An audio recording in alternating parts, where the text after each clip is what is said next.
ahead and get started here. So I'm curious, what made you interested in wanting to decide to run for mayor of Sheboygan here in 2021 now? Sure. Yeah, no, that's a great question. I've been asked by a lot of people the same question, obviously not being a native.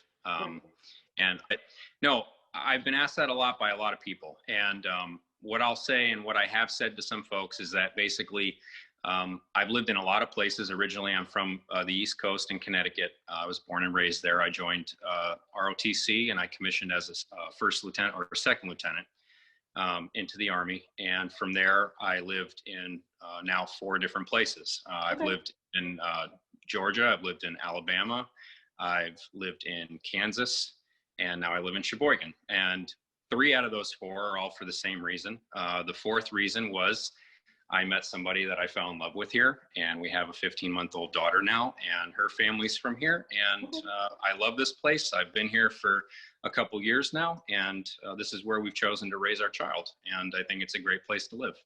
Sure, absolutely. How long have you been living in Sheboygan now?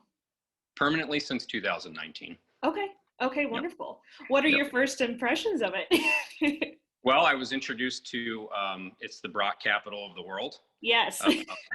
It's the freshwater surfing capital of the world. Yeah. From what I've been told. And so growing up on the East Coast, we didn't have much surfing. I grew up on Long Island Sound, but the lake, you can actually see Long Island from the Connecticut coastline. You can't see Michigan from the Sheboygan coastline. This is awesome. And so the water is really awesome. There's a lot of stuff to do. A little less this past year, obviously, for obvious reasons, but, you know, and the people are extremely friendly. The people that I've met are extremely friendly.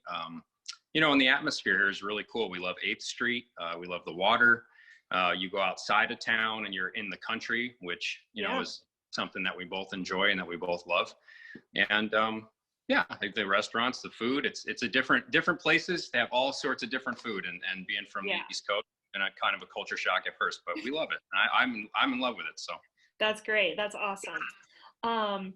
And so I'm curious, so you are a small business owner. Obviously you've spent some time in the military. Tell me a little bit about kind of what you've been up to and what you might still be doing after this. Sure. Yeah, no problem. So background on that part of me, my life, towards the tail end of my Army career in 2014-ish, I decided to start an online auction company. We built up a Facebook page of nearly 8,900 people. It's searchable on Facebook. It's called I'm Live Auctions. And I'm glad you asked that, because this is actually the first time somebody's actually asked me on a platform that I can share with people outside of individual meetings and meet and greets that we've been doing. And what we did was we formatted to where I was doing my own sales. And I also created a platform where another auctioneer from any state, and because of interstate commerce laws, it was allowed, they were able to sell on my platform live in front of a camera and sell their products as well. And we advertised for them. We brought the crowd in for them. And so, you know, in 2020, back around March and April, when it really got into the thick of the COVID-19 pandemic, my business, just like everybody else's business that I've spoken to in this town, and quite frankly, all across the United States, really took a hit. It really, truly did. And, you know, not so much even in the fact that there are a lot of people that buy and sell and are auctioneers and business owners in whatever genre of products that they're selling, that they have to go somewhere and interact with another human being to buy those products. And a lot of the auctions that we did, especially the auctions that I specialize in is antiques and antique advertising and old signs and gas pumps and stuff that you would see on a show like the American Pickers.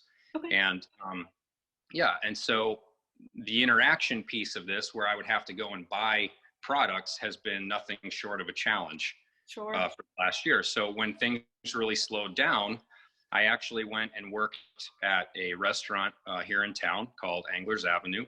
And there are great people there. And I met a lot of awesome people working there. You know, you do what you got to do, you know.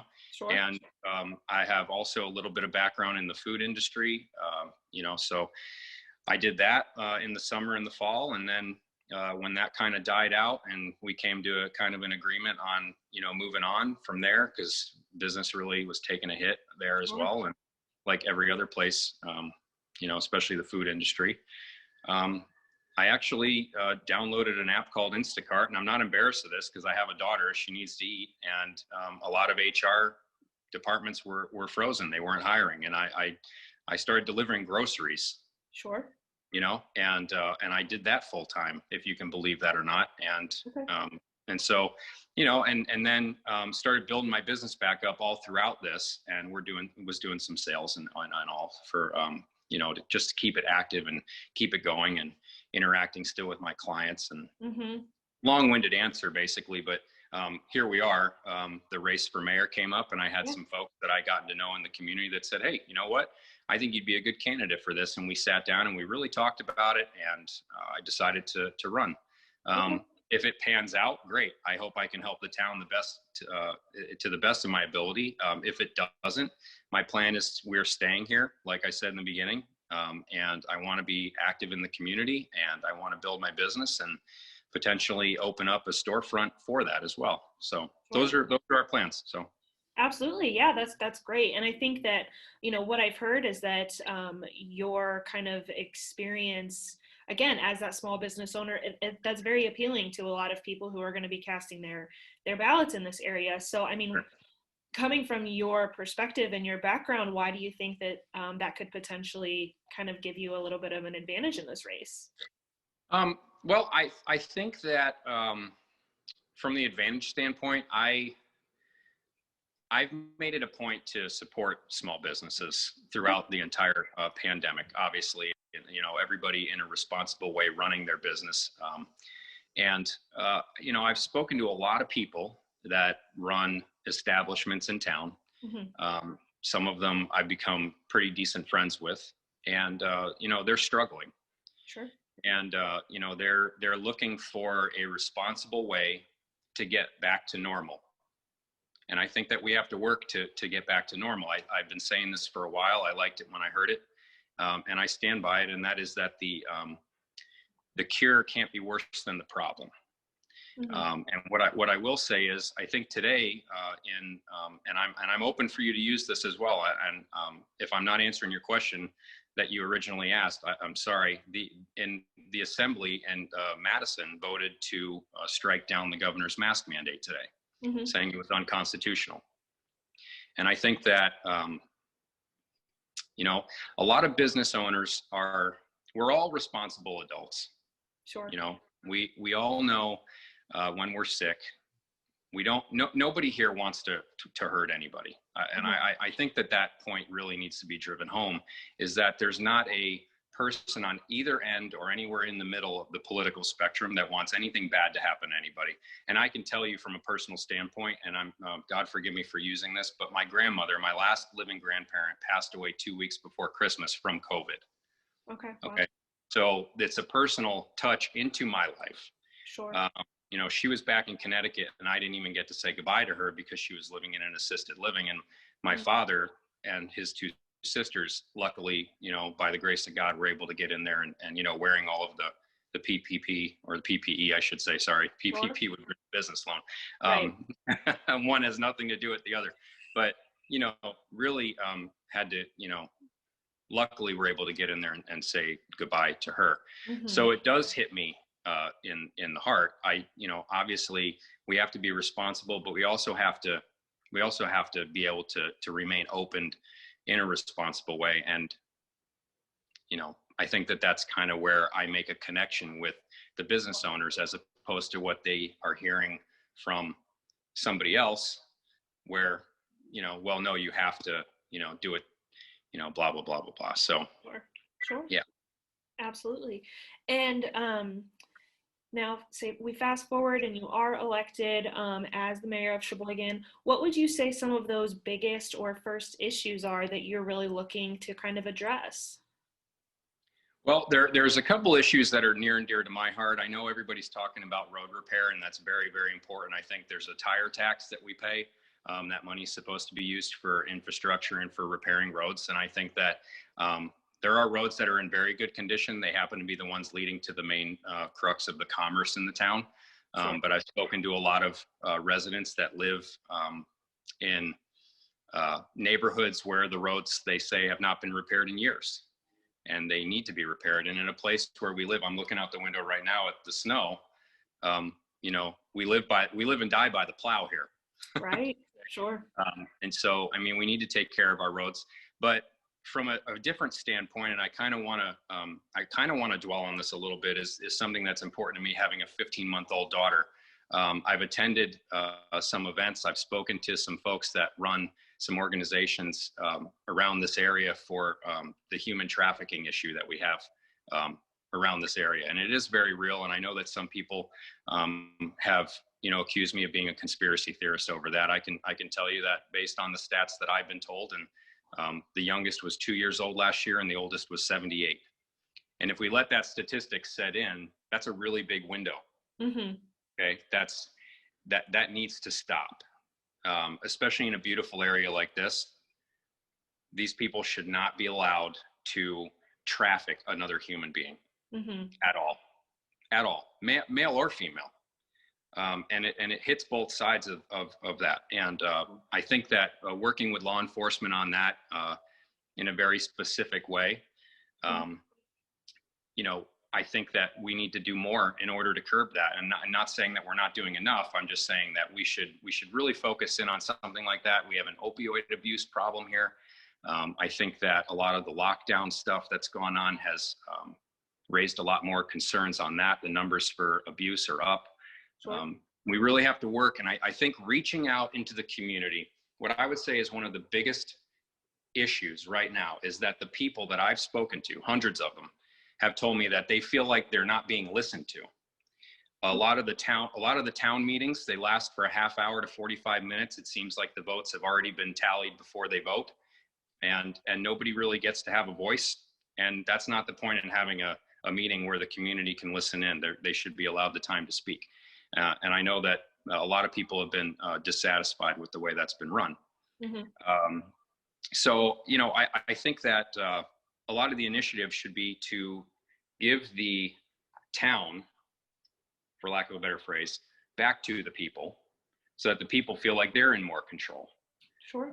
You know, so I guess that would be kind of where I'm at as far as I think the top issues in the town, for sure. And also obviously supporting, like we talked about, the small businesses.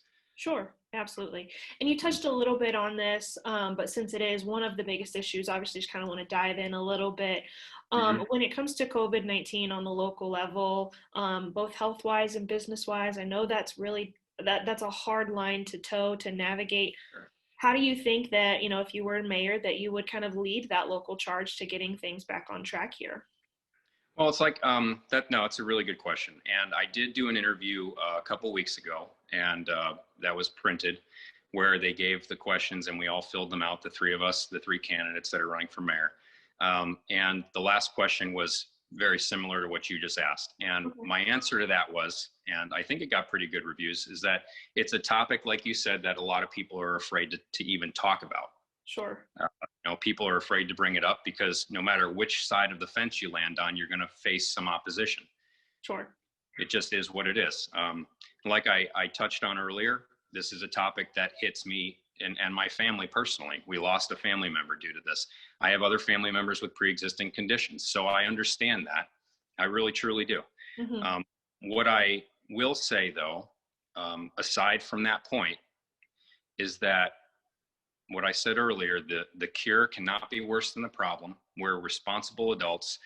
As mayor, what I would say is that I'm more on the constitutional side. People have individual human rights. And in the history of our country, this is actually the first time that a healthy person has been quarantined or been told that they have to wear a mask if they want to go grocery shopping. Whereas responsible adults, we also know, based off of the reports that have come out in the last 3 to 4 weeks, that also asymptomatic transmission, apparently according to the World Health Organization, is not a thing. So if a healthy person wants to go grocery shopping and not wear a mask, then I'm not in a position as the mayor, just as I feel like the governor or the president is not in a position as the executive to mandate somebody, it has to go through the legislature. And so today in Madison, that was a constitutional victory, if we break it down to that level. You know, I think that if you want to wear a mask, by all means, wear a mask, and I will support you in that 100%. And you know what, quite honestly, it doesn't really matter whether I support you in that. If you want to wear a mask, you're your own human being. You have the right to wear a mask or not wear a mask. If you're not healthy, I think that you go get tested. And if it turns out to be positive or negative, then the desired result stems off of that. So yeah, I mean, that would be my answer. I think that we move forward with a common sense approach. We open our economy back up, and we go about it responsibly. I think that children should be back in school. I think that they're missing out a lot on social development. I think that the developmental stages, I feel really bad for all the seniors that graduated last year and didn't get to have that experience. They didn't get to go to prom. There were athletes that didn't get to get looked at by colleges because they weren't allowed to play sports. You know, we can dive down that rabbit hole. There were a lot of things that were missed out last year, and I get it, because this was a scary thing for everybody. I remember driving down the road to go through a drive-through to get breakfast on a Sunday morning or a Saturday morning for us, and there was nobody on the road. It was like being in a ghost town in Western Kansas. Right. So, you know, I mean, and that's a weird concept to think about. You know, you go from a bustling, awesome town like Sheboygan with tourism and like I said, 8th Street and people out and about and doing their thing and walking their dogs. And now, you know, you go from that to nothing, and we're slowly creeping back into normalcy. And I think that that's what people want to do. They want to be able to take their family on a Friday night to a movie. They want to go to a restaurant. They want to enjoy their life. You know, they want to be able to walk down the street, you know, and a lot of people want to go shopping. They want to go do things and not feel like they're being criticized either way. Sure. On either side. You know, we've all gotten that look from somebody. Sure. And I refuse to give that look to anybody. I really, truly do. Do I want to wear a mask? No. But I also don't choose to die on that hill either. If I have to go to Walmart, I wear a mask. Plain and simple. I'm not interested in getting kicked out of a place just because of that, you know? So, sure. But I really honestly do. I know these answers on my part are kind of long-winded, but I think it's important to touch on these points, and that, you know, people really get to understand where I'm coming from with this. Sure. And that is, you know, we need to be responsible, but we also need to open back up and get back to normalcy. Sure, absolutely. And I do kind of want to touch a little bit on, you know, as you mentioned, we're in just such a polarized time. Even down at the local level, it's hard to kind of talk about some of these things. Even here in Sheboygan, just as hard as it is in Washington, D.C. You know, as mayor, I guess, what are some of the ways that you would hope to kind of bring the community together a little bit? Well, and look, and I'll just, you know, I'll air out a little bit here too, is that I'm guilty of putting my foot in my mouth. Just like anybody else on this planet. Sure, so we all have. In my faith, there's only one perfect person, and I wasn't him. Okay, sure. And I'm not him. So here's the thing. Here's how I'll answer that, and I hope that this can resonate with a lot of people. Some folks have asked me, well, why do you think your military background brings you any closer to having the credentials to running a town or local governance?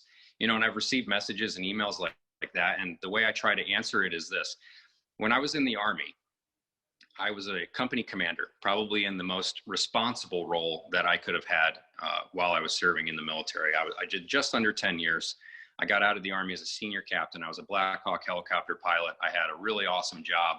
I had really awesome soldiers, male, female, gay, straight, you know, black, white, Asian, Hispanic, you name it. But here's the thing, and I look at this as a huge lesson of how to look past what a lot of people are being told we are not looking past. And that is, we all wore green. We all had a American flag waving towards the back on our right shoulder. Most of us had a combat patch on the same shoulder. You know, and why I'm telling you that is because we didn't see color. We didn't see creed. We didn't see religion. We didn't see sexual orientation. We didn't see male or female. We saw Army. We saw mission first. We saw the community that we built together. And my soldiers, if you interviewed any of them, they would tell you that they showed respect to me because I showed respect to them. Sure. We were a team. We weren't a, hey, this guy's in charge and you're lower than him and you have to do what I say because, and that's not how it should be. And you know what, like people should feel comfortable with the folks that they elect, that they're going to office to work for the betterment of every single individual in that community. They shouldn't have to worry about, well, what am I going to have to call him about tomorrow that he's not doing that he said he was going to do, or that she said she wasn't, and this back and forth. We elect people to office to represent us. The government is supposed to work for the people, not the other way around. That's why America is such a great social experiment. We really, truly, I believe that America is filled with loving and caring and good people. You have bad apples everywhere, and they tend to show themselves. Mm-hmm. Okay. If you give somebody enough rope, they tell, how that ends, right? So right. They'll eventually surface, but the cream also rises to the top. And the vast majority of people, especially that I've met, listen, there's a reason we chose to stay here. I've lived in a lot of places. Mm-hmm. Okay. I'm looking out the window right now, and this is not the reason we chose to stay. Okay. Sure. All right. But there, so there's a lot of really good things about this, and the people are one of them. And I really, truly believe that, outreaches, funding organizations that promote, jobs for, or even finding jobs, or like you drive down 8th Street South and the Boys and Girls Club is shut down. That's sad. We need community organizations that are going to be in there, and doing the outreach work. And we need to support our, 501(c)(3)s and churches and this and that to help people have a better life. And if we do that and we focus on what's important, then the community has no choice but to strive. Because if the people are happy, they're way more motivated to make the town better. Sure, absolutely. And now this is just kind of to kind of bring it back. This is such a weird time to be campaigning for much of anything. What has it been like? You mentioned you had an event that had to be canceled because of the weather, but I mean, in a time where you're giving this a shot, what has it been like for you to campaign and have to go through this process right now? Cold.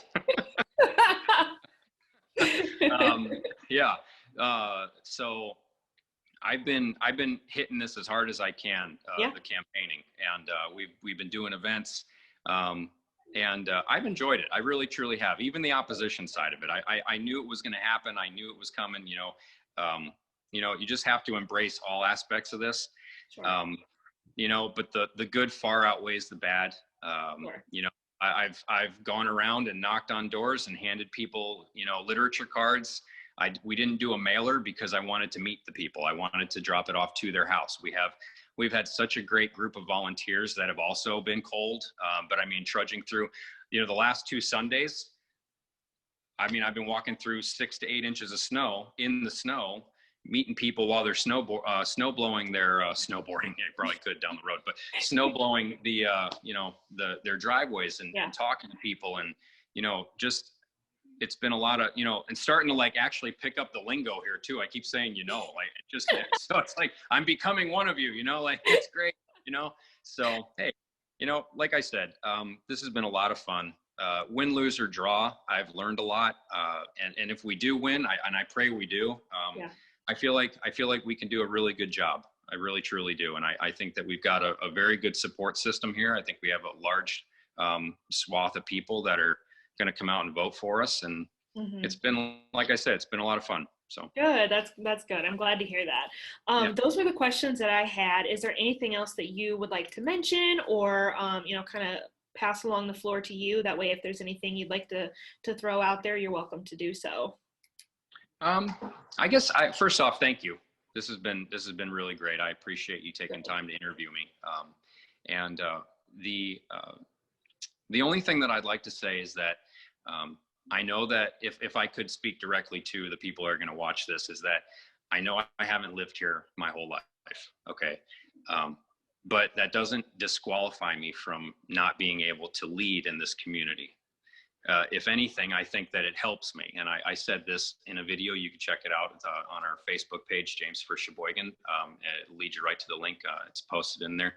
But if anything, I think it qualifies me more. I'm not tied to any one organization. I'm not tied to any kind. I'm not bought. I'm not paid for. I'm not, I'm not connected to anything outside of the constituents that I'm going out and trying to meet and work for. And that's really what I'm doing this for. I have a little girl who I believe that what we do now pays off later on for our kids when they're older and when we pass the torch on to them, because every generation, I like to repeat this, but Ronald Reagan says, we're only one generation away from losing our freedom.